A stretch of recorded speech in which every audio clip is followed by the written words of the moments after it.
yeyote mahali hapa ambaye ni mmoja kati ya kanisa lako, asiwepo atakayeshindwa na lango la kuzimu, bali wote wakawe washindi katika jina la Yesu Kristo. Wakashinde kwenye ulimwengu wa roho, hata ulimwengu wa damu na nyama, wakashinde vinavyoonekana na visivyoonekana katika jina la Yesu Kristo. Baraka ulizoziahidi juu ya maisha yao, Mungu, zikawafuate katika jina la Yesu. Ninafungua milango ya neema, ninafungua milango ya uchumi, ninafungua milango ya biashara, ninafungua milango ya kila aina inayoleta baraka juu ya maisha yao, ikawe wazi kwa jina la Yesu aliye hai. Ninaagiza malaika zako kutoka mbinguni, maana Mungu wewe umesema ya kwamba miguu yetu katika jiwe. Bwana, siwepo mtu yeyote ambaye wiki hii atajikwaa, bali wote Bwana wakawe salama. Wewe uliye mwamba imara, wewe uliye mchungaji mwema, ukawalinde watu wako, ukawanyweshe maji yaliyo hai, wakawe salama. Mungu wa mbinguni,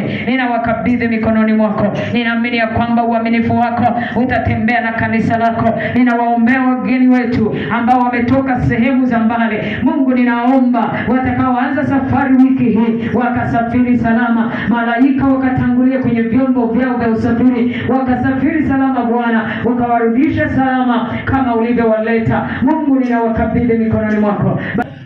Tunajikabidhi mikononi mwako tukiamini ya kwamba yote